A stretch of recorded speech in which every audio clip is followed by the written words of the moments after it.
தங்க பண்ண வெளியிலே கவிழ்கின்ற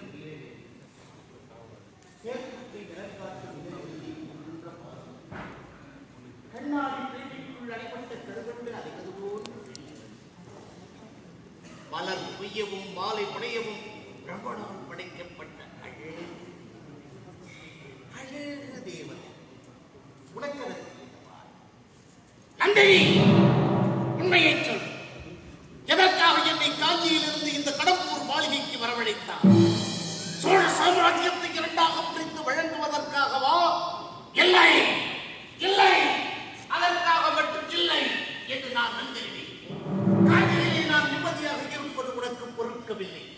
அதனால்தான் என்னை இங்கு வரவழைத்தாய். வீர வாழ்க்கையில் இந்த வாழால் என்னை கொன்று பணிந்திருக்கும் முடிவோடு. அப்படித்தானே?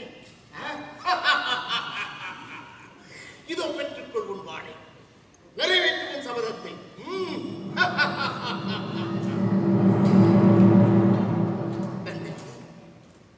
ஏன் உன் கரங்கள் இப்படி நடுங்குகின்றன? அடடா, என்ன உன் கண்களிலே ஏன் இந்த கண்ணீர்? யாராவது வந்து விட போகிறார்கள். சீக்கிரம் சீக்கிரம் நிறைவேற்றுவோம் சபதத்தை.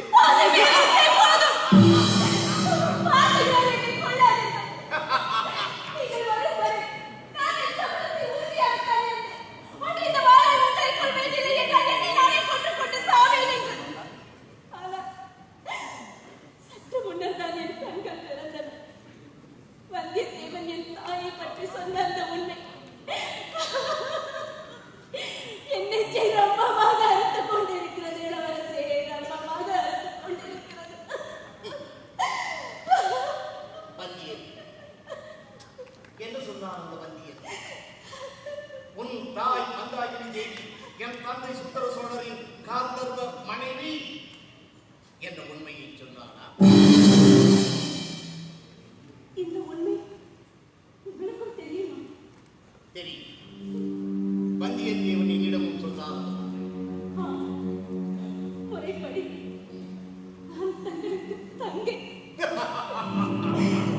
இறைவன் நம் இருவரையும் பிரித்து வைத்து விளையாடி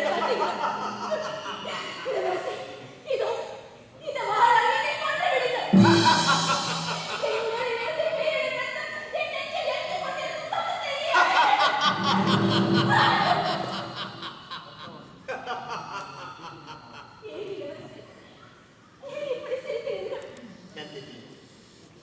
பூமாலை சுட்ட வேண்டிய என் கைகளால் வாழ்மாலை சுட்ட வேண்டும் என்கிறாயே. அதை நினைத்தேன், சிரித்தேன்.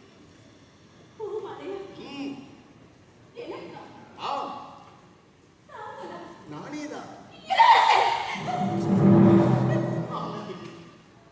என் உள்ளத்திலே வெள்ள ஒழிக்கும் கள்ளமற்ற காதலின் கீதத்தை நீ கேட்கிறேன். என் இருதயத்திலே சித்திரமாய் அமைந்து விட்ட காதல் நாடி உணரவில்லை. பெரிய அரண்மனை, பிரம்மாண்டமான பொற்பாடியை, ஆணை சேனை ஆளம் ஏராளம் ஏறா பட்டு விரித்த தலையிலே பாதம் பட்டால் ரோகிணி என கவலைப்பட கணக்கு. முட்டு விரித்த மல்லிகை நல்லதா, முள்ளி நல்லதா, மஞ்சத்தில் பரப்பு என்று யோசிப்போர் ஆயிரம் ஆயிரம். இருதயத்தில் குடியேறிவிட்ட உன்னை அடைய முடியாத எனக்கு, விரும்பியவளை பெற முடியாத எனக்கு, அரண்மனை ஏன், ஆடம்பரம் ஏன், அரச வாழ்வு ஏன், என் ஆணைகளுக்கு ஆயிரம் வாழ்க்கை ஏன் ஏன் ஏன்?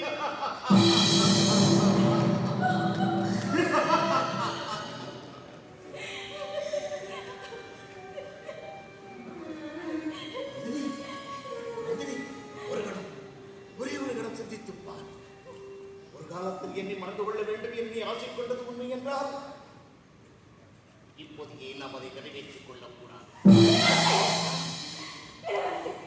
நான் இப்பொழுது பழுவராக இல்லையாதான்.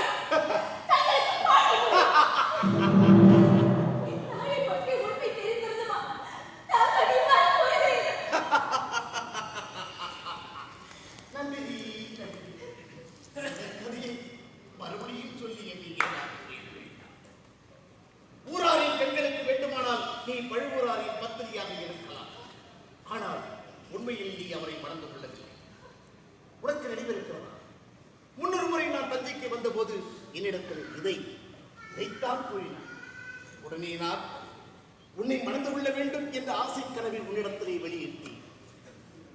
அதற்காக நீ விதித்த நிபந்தனைகள் அப்பப்பா நிபந்தனைகளாவே நிபந்தனைகளா? நினைவிருக்கிறதா?